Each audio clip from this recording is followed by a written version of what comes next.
The top 10 ways to stop guessing yourself is the subject that I'm going to be addressing in this talk today. Hi, my name is Nancy Rebecca. I'm a registered nurse, but I have been working for the last 30 years teaching thousands of people just like you how to start trusting their intuition and stop second guessing themselves. So I thought this is something I hear about a lot from people, and I thought, well, let's just kind of summarize it in some of the top 10 ways that you just might be finding second guessing is derailing your trust of your intuition. So I get intuitive hits, but I always second guess myself. Does that sound familiar? Well, you're not alone. That's the number one thing that I hear often from people who email me about their uh, doubt is getting in the way of trusting their intuition. And I get it because I've been there too. You feel something, you know something, and then that doubt creeps in, you overthink it, and you ask for five signs instead of one. And then you can still get those five signs and still ask for another sign. Do you find that relatable? And before you know it, that clear intuitive moment is buried under piles and piles of second guessing, fear, and what if I'm wrong, especially when it comes to those bigger decisions. But here's the truth: your intuition isn't broken, your self trust is just bruised. And the beautiful thing about trust is it can be built and rebuilt gently, one step at a time, like training a dragon. I love that movie, How to Train Your Dragon. Your intuition may seem wild at first, but it's not here to scare you. It's here to uplift you. And today I'm going to show you how. I'm going to walk you through those top 10 ways so that you can start building the kind of trust that feels grounded and empowered and clear. Because the world, honestly, it doesn't need you to be perfect, it just needs you to start trusting yourself. So, when the blue light started coming in 8 years ago, at least when I started learning about the blue light 8 years ago, it was all about dissolving illusions, dissolving old patterns that no longer serve you, dissolving old coping mechanisms that just don't work in this new world, and enhancing your psychic and intuitive ability to help you navigate through life. You probably heard me say this a gazillion times.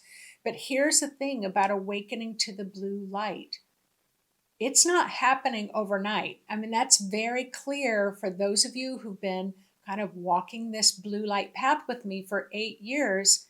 It's not happening overnight, but we most certainly can recognize that there are big events really getting shaken up around what has been hidden will be revealed, and truth will come through with great clarity.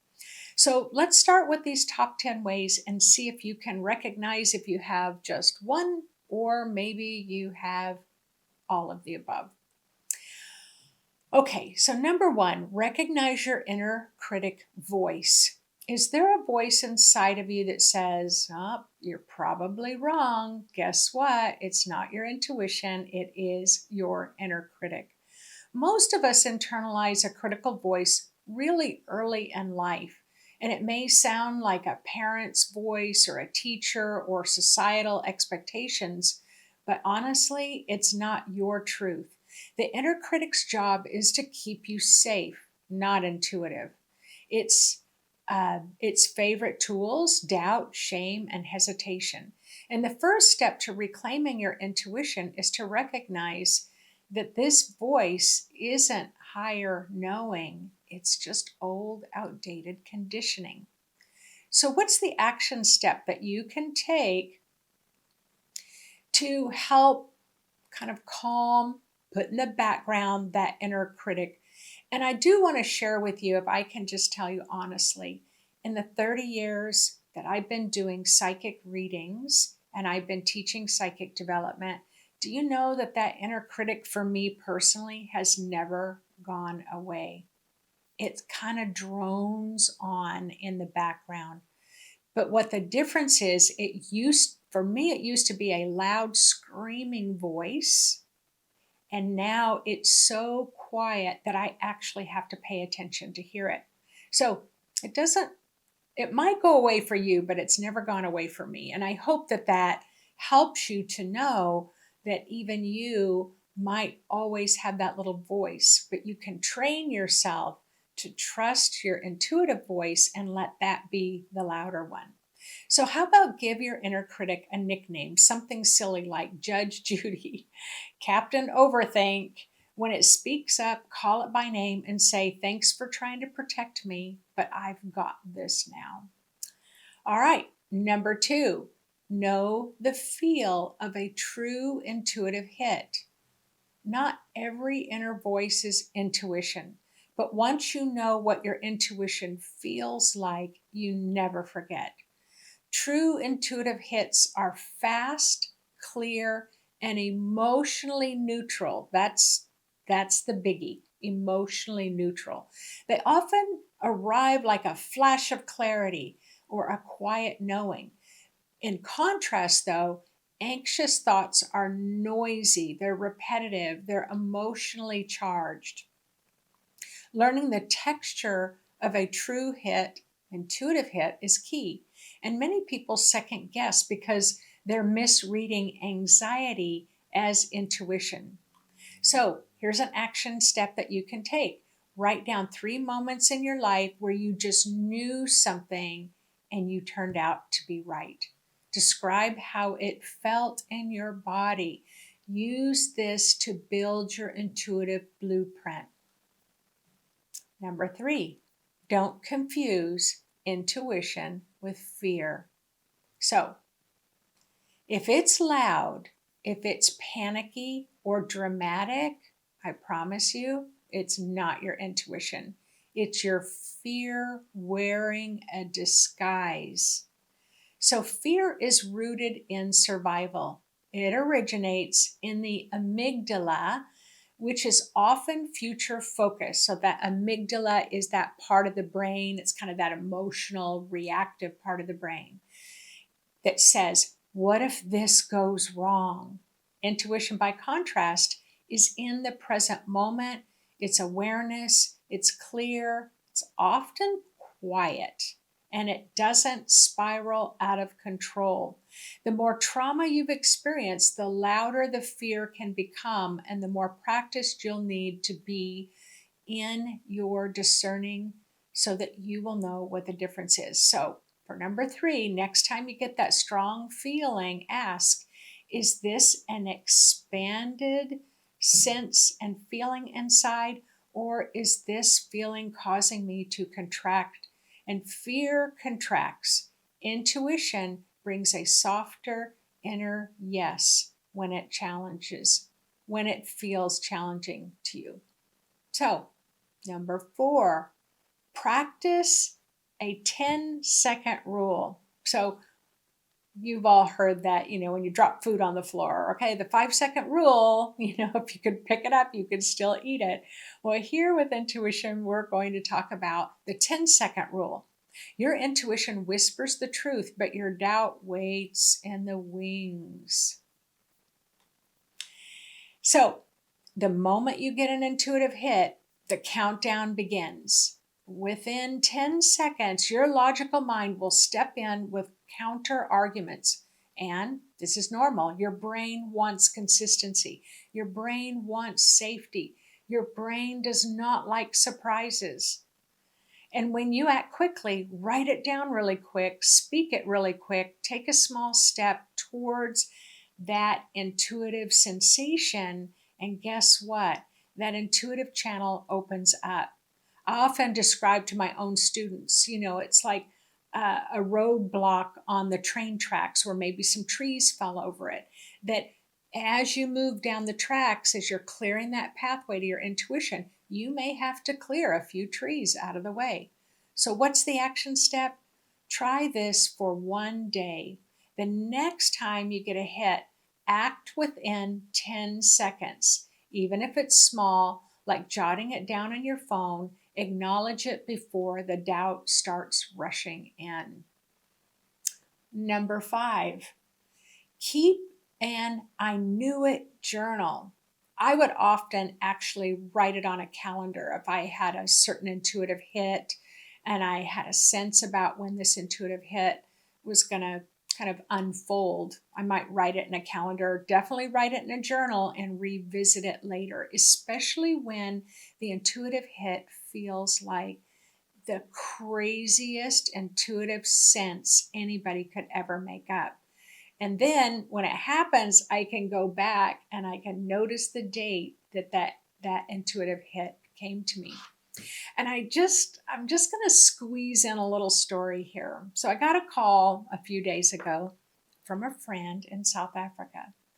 Now, she called. I haven't talked to her probably since 2015, so quite a few years ago.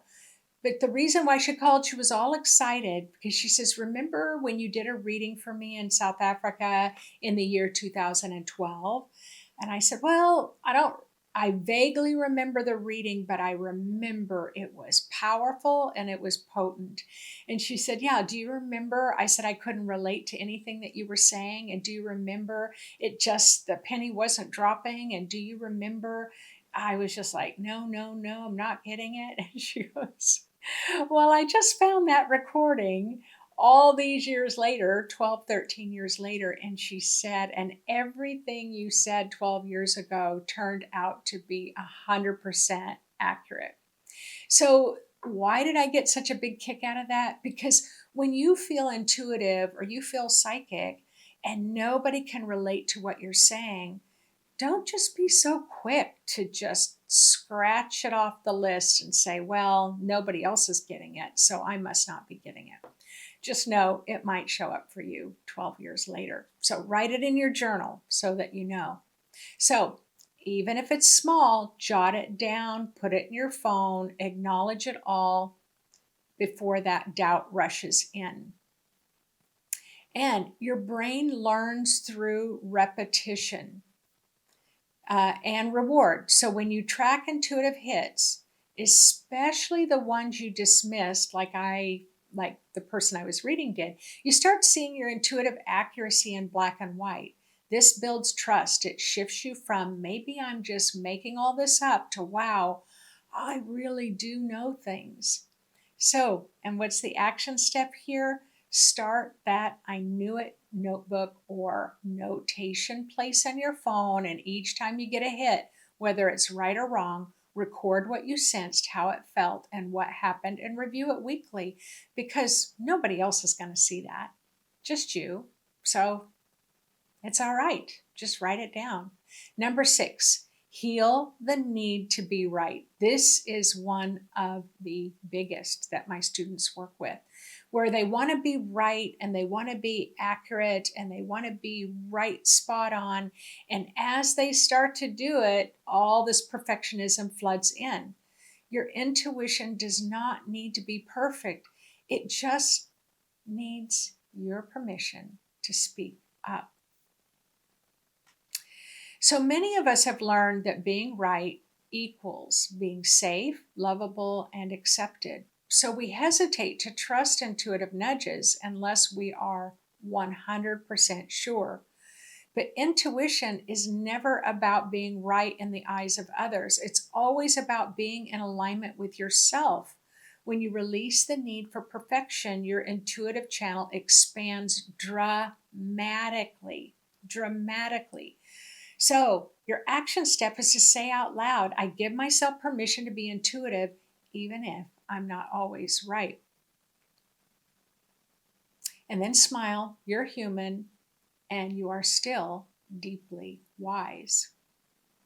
So, here's the thing about that. When I work with the students, I always say just start. Like, you have an intuitive hit, write it in your journal, say it out loud, but just start. It's like turning the ignition key in the car, or what is it nowadays? A push button.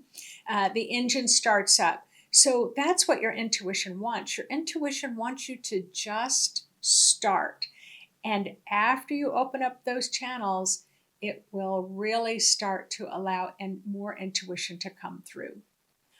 Number 7, don't assume. Intuition opens connections. It doesn't have to close the door with judgment or assumptions. So, second guessing often happens when you're intuitive about someone else, but you don't want to seem weird or wrong. So you hold it in. But your intuition isn't meant to isolate you, it never was. It's meant to help you to connect with your curiosity. And you don't have to know, you just simply can explore it. And I would say that's probably one of the biggest frequencies that's really helped support me in these 30 years is I'm just crazy curious about everything. And so, yeah, if I have a hit about something, I practice by saying early on in the beginning, I'm picking up something. Would it be all right if I shared it with you so that you can tell me if it resonates? And you don't have to go into a long conversation about it, but that you can, that's kind of the only way you're going to build that confidence and that trust. So that builds trust and it builds continuation of dialogue. All right, number 8. Ground before you receive intuitive information or before you give up on the intuitive information that you're getting. Why? Because a scattered energy field leads to scrambled signals. Grounded energy gives intuition a clear channel. So, if your nervous system is dysregulated, that means you are overwhelmed with too much mental noise, mental chatter, analysis paralysis, emotional overwhelm, or exhaustion. Your intuitive signals get noisy and unclear. So, grounding can help your awareness into the present moment where true intuitive wisdom can be received without distortion. And before any intuitive work, take 3 grounding breaths. Imagine roots from your lower part of your body all the way down to the center of the earth. And even 60 seconds of grounding can shift everything. It was just yesterday. I was working on a project. I've been called by this company that wants me to teach for them. And there was this certain 60-second video they were wanting me to make. And I just my nervous system got locked up. And I just kept trying and trying and trying. I was being videoed. 60 seconds is hard to video. But anyway, I got stuck. My nervous system was totally overwhelmed. So I just asked the team, I need a minute. And I just closed my eyes right there in front of them. And what do you think I did? I grounded myself so that I could calm my nervous system down, so that the mental chatter, emotional overwhelm, I was tired too, all of that could release. And then I was able to take the task at hand and complete it. So before any intuitive work, just go ahead and ground yourself and take even those 60 seconds. All right, number 9.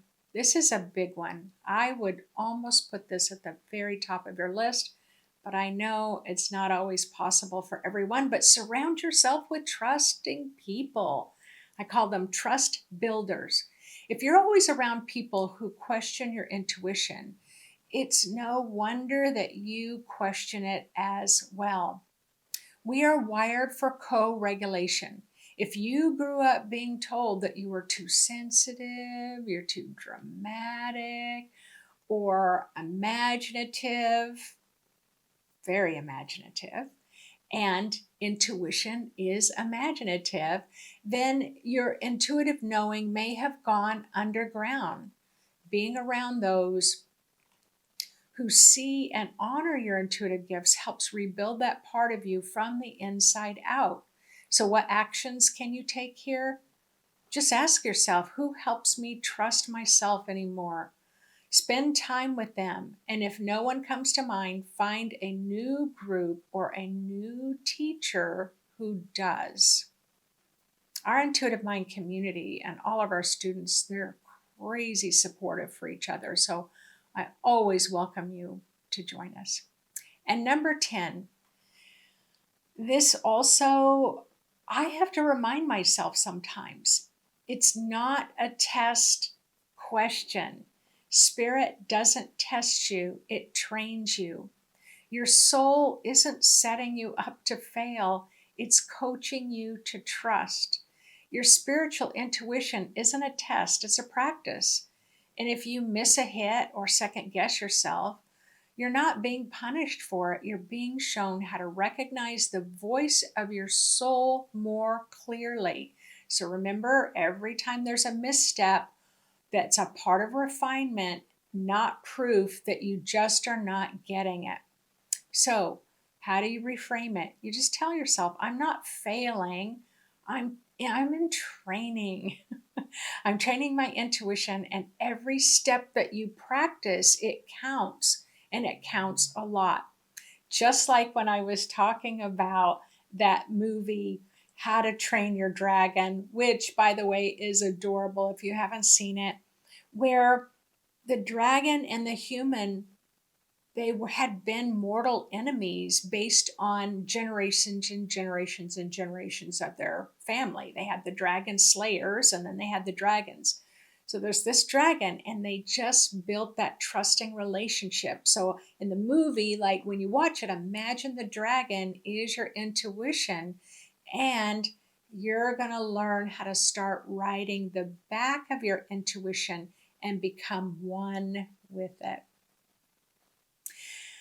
Oh, so I also just want to let you know that I'm including here in the, I don't know what you call that, box below, not only a 9-page questionnaire about your intuition and how to know what your own intuitive style is. You'll be really amazed that just knowing what your style is can make a big difference. Like, I'm a seer, but I'm not much of an empath feeler.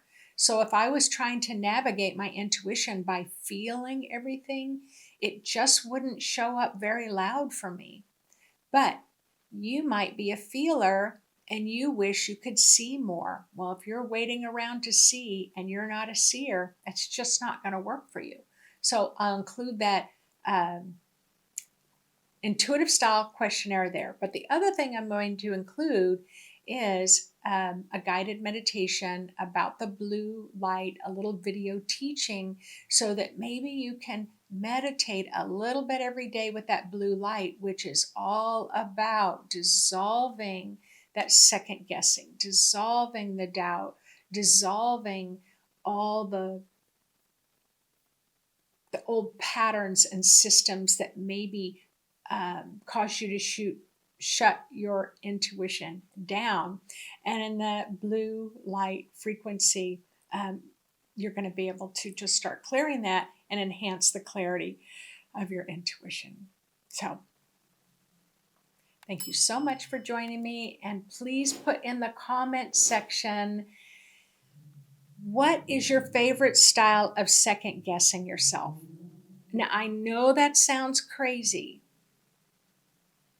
but we all second guess ourselves at some level. And I just know that our community is going to love to hear the ways that you second guess yourself, so that those in our community who are feeling all alone in this will get to see very loud and clear in the comments section that they are all in good company. All right, everyone. I look forward to reading your comments. Thanks again for joining me. Bye-bye.